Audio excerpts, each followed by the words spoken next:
खुश आमदीद दोस्तों, आप सबका स्वागत है। मैं हूं डॉक्टर इश्तियाक अहमद। ये यूनाइटेड किंगडम में जो प्रोटेस्ट हो रहे हैं, राइट विंग प्रोटेस्ट, ये 3-4 बच्चियों का कत्ल हो गया, कुछ लोग इंजर हो गए, बच्चे भी और ग्रोन अप्स भी। तो खबर ये फैल गई यूके में कि ये कोई इस्लामिस्ट है और ये उसने अपना जनूनी कैफियत में आके ये सारा कुछ किया है। एक्सट्रीमिस्ट कोई मुसलमान है। बाद में हुकूमत की तरफ से ही पुलिस ने ये फैसला किया कि उसका नाम बता दिया जाए। ठीक है, वो 17 ईयर्स ओल्ड, एक 17 साल का नौजवान है जिसके पेरेंट्स रुआंडा से आए थे, लेकिन ये लड़का और इसका भाई जो है वो बेसिकली यूके का जो एक हिस्सा है ना, वेल्स, वहाँ पे बड़े हुए हैं और वहाँ पे स्कूलिंग भी हुई है। खबरों के मुताबिक इस लड़के का ज़हनी कैफियत जो है ना, मेंटल स्टेट, बड़ी देर से ख़राब था। So very tragic. और वो भी 3 बच्चियों का बेदर्दी से कत्ल, और वो भी छुरी के साथ। तो जाहिर है उस पर जो इंग्लैंड के अंदर, यूके के अंदर लोग हैं जो समझते हैं कि ये इमिग्रेंट्स जो हैं वो हमारे कल्चर में फिट नहीं होते और ये अपनी एक्सट्रीमिस्ट आइडियाज़ की वजह से हमला कर देते हैं। उनको एक इस किस्म की शय मिली है, यानी दे गॉट एनकरेज्ड और उन्होंने प्रोटेस्ट शुरू किए हैं।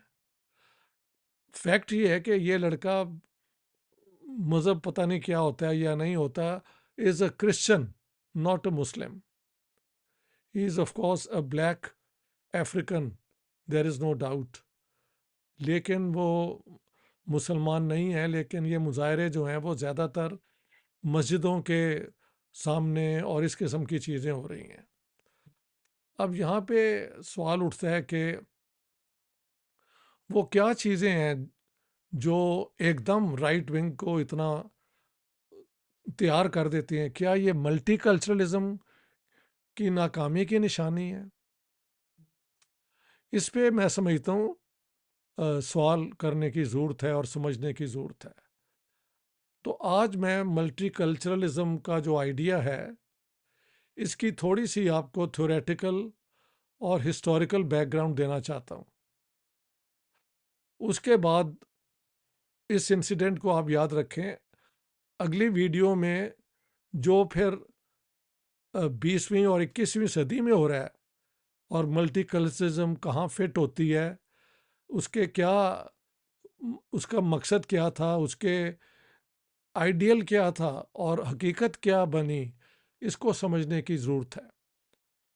तो हम ये कह सकते हैं कि मल्टीकल्चरलिज्म बेसिकली तो एक कनेडियन फिलोसफर कह लें, सोशियोलॉजिस्ट फिलोसफर विल केमलिका ने प्रपोज की थी। और मैंने अपनी 2-3 किताबों में उनको उनकी थियरी को भी इस्तेमाल किया है। इसी तरह इंग्लैंड में प्रोफेसर,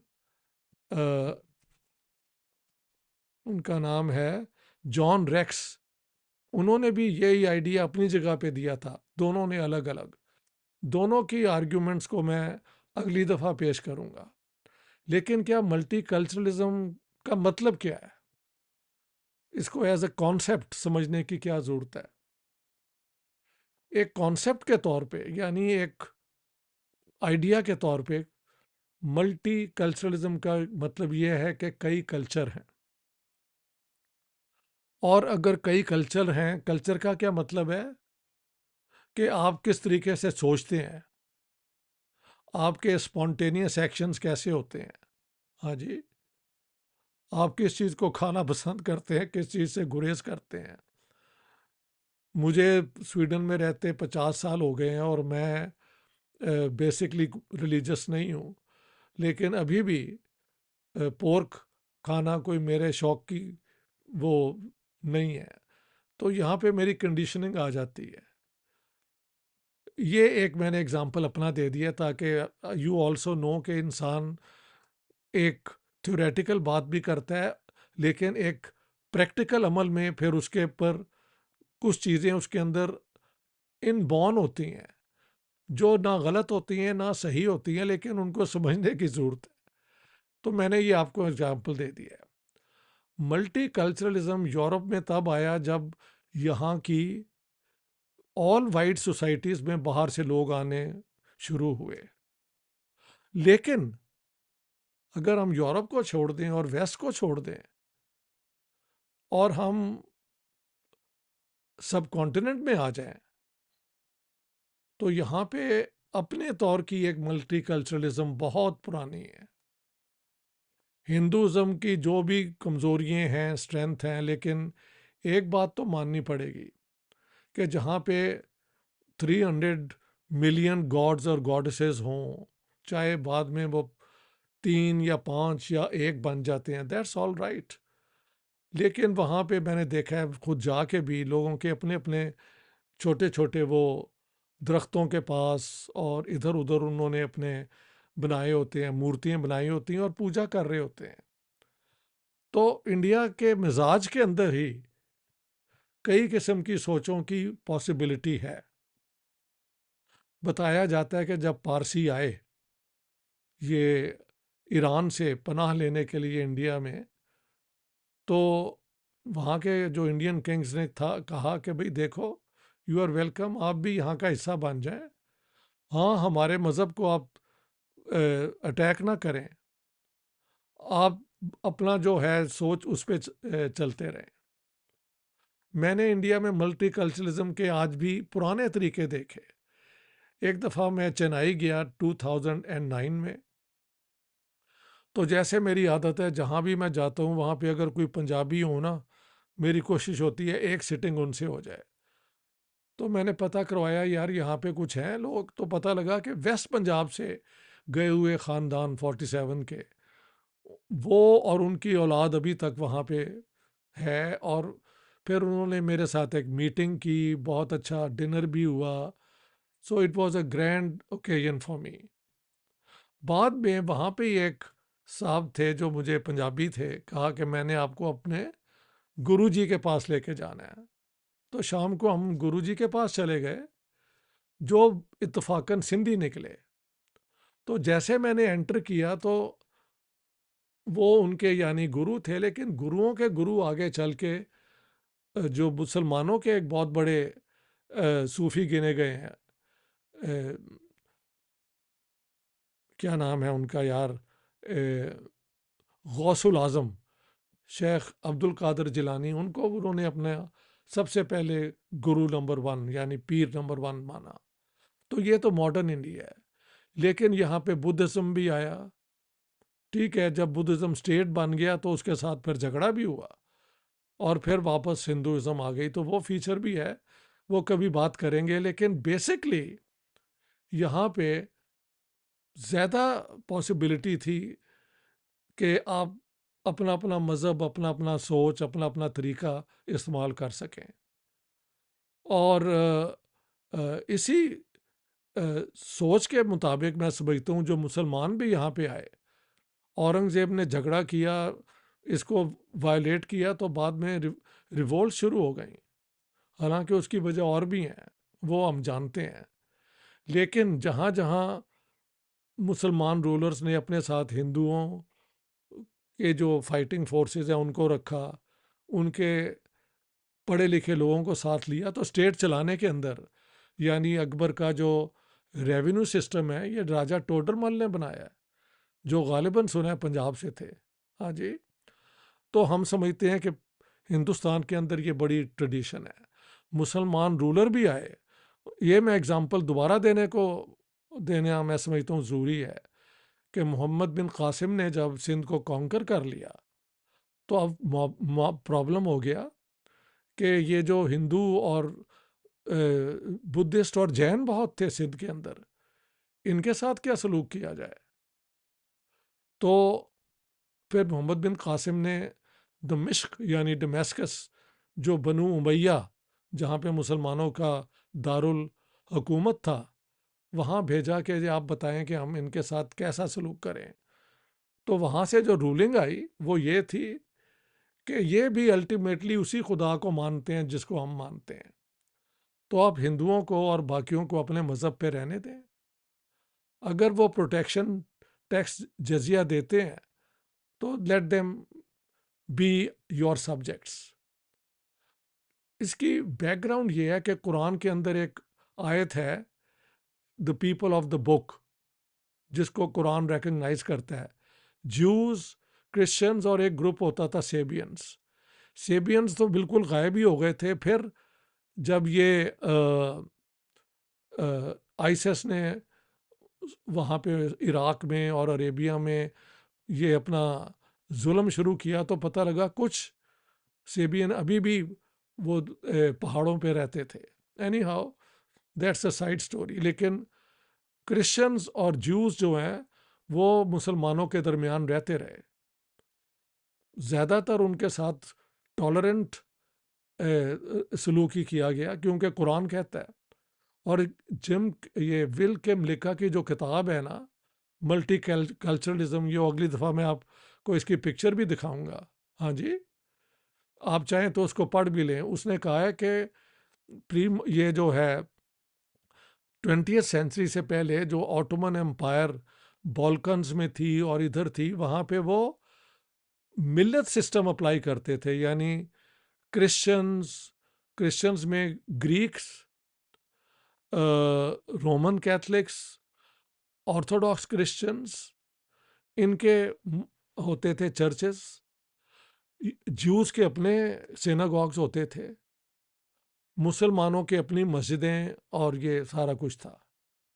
और ऑटोमन एम्पायर जो है शरिया के मुताबिक इनके साथ डील करती थी।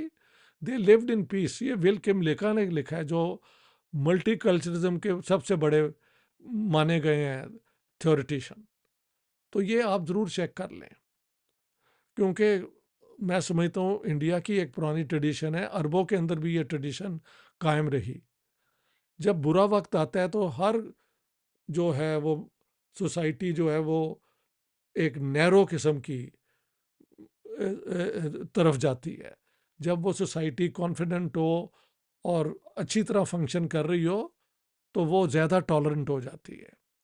जिस तरह यूरोप के अंदर अब ये इमिग्रेशन का प्रॉब्लम बढ़ता जा रहा है, तो आप देखें यहाँ पे ये इनकी जो टॉलरेंस है उसको राइट विंग बहुत चैलेंज कर रहा है। इसी तरह हमारी सोसाइटीज़ के अंदर अगर बाद में ये हिंदुत्व मूवमेंट बनी, तो इसके पीछे पाकिस्तान से जो टेररिज्म हुआ इंडिया के अंदर, वो एक बहुत बड़ी उसकी वजह है। उसकी इंटरनल वजह भी है कि अगर उन्होंने कांग्रेस से इलेक्शन जीतना था तो फिर हिंदू वोट को कल्टीवेट करना था।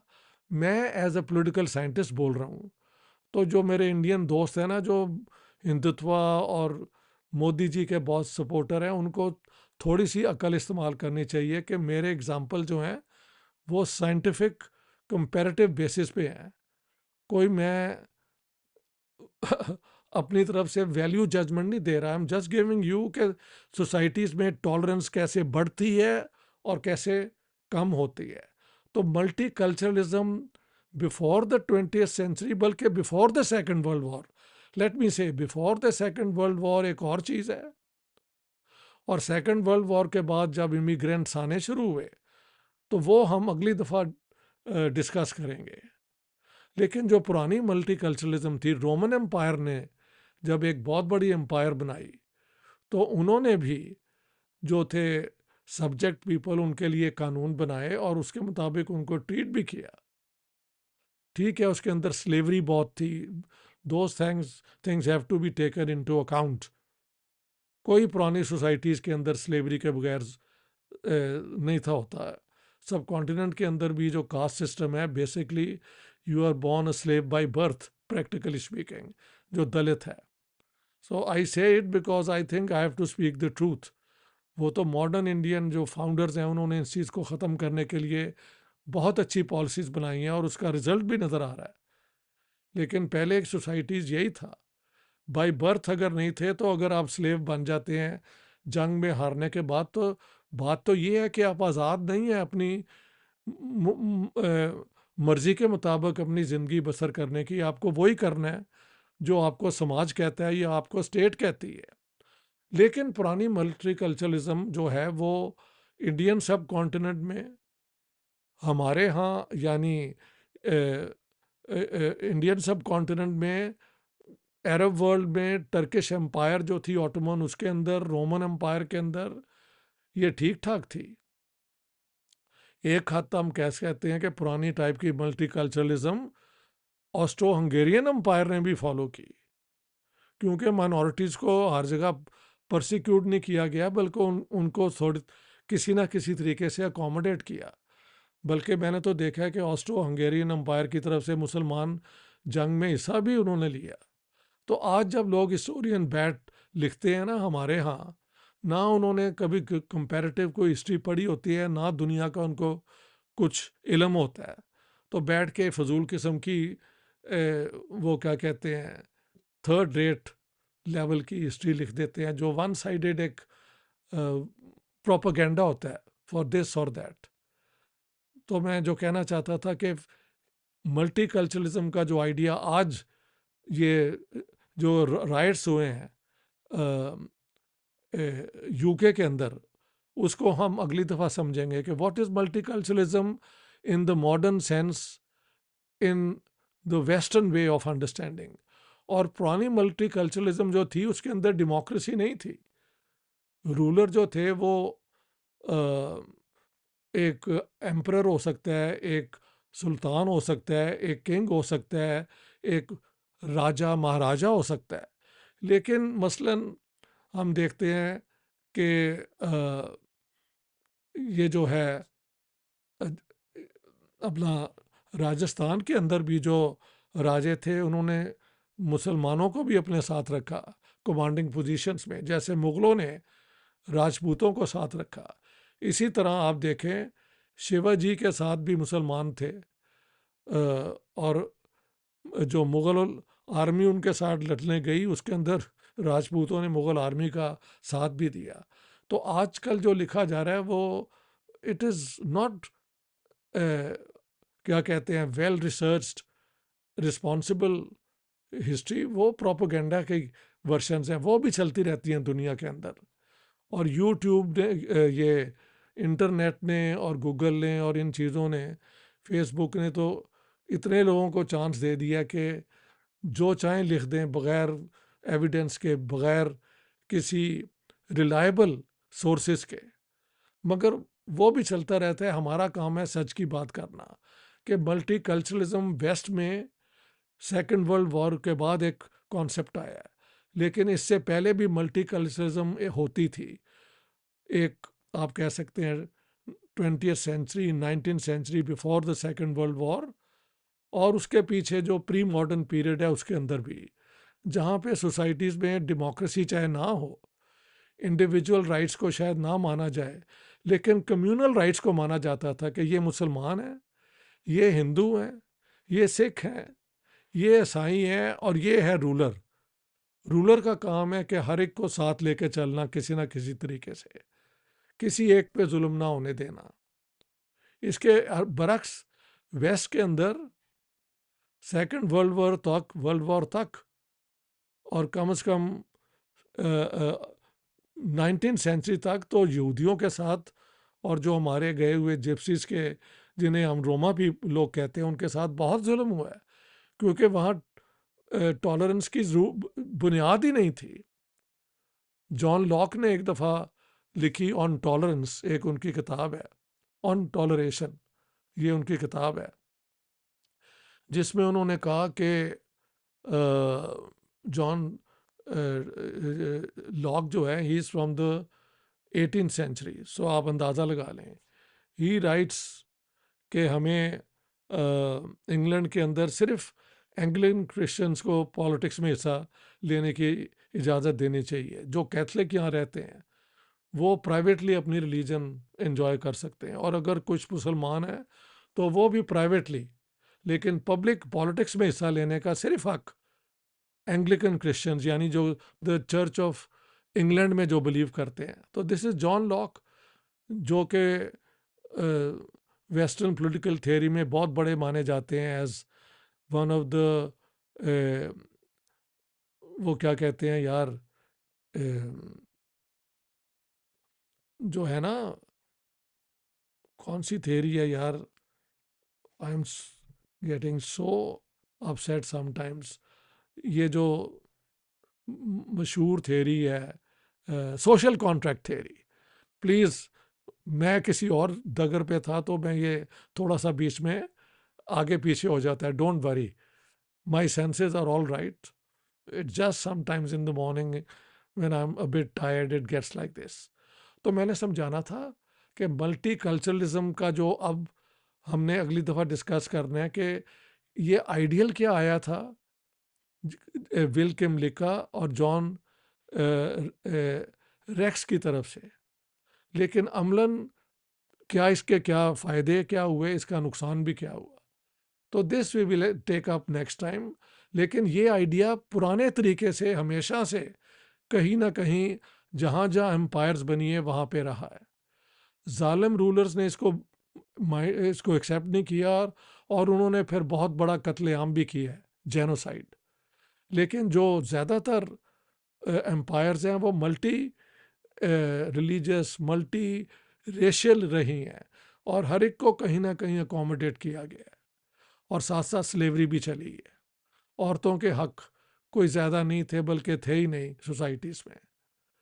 तो ये सारी चीज़ें मॉडर्न पीरियड की हैं, ये मैं आज अगली दफ़ा एक्सप्लेन करूँगा। तो बहुत बहुत शुक्रिया, थैंक यू वेरी मच। कि प्री मॉडर्न और 20th सेंचुरी से पहले जो कल्चरल वैरायटी है, कल्चरल डाइवर्सिटी है, उसको हैंडल करने का जो फार्मूला था वो यूनिवर्सल था। लेकिन उसके उसमें और मॉडर्न मल्टीकल्चरलिज्म में क्या फ़र्क है, ये अगली दफ़ा हम बताएंगे। और जो मल्टीकल्चरलिज्म में अब प्रॉब्लम खड़े हो रहे हैं उसको भी डिस्कस करेंगे। Thank you very much.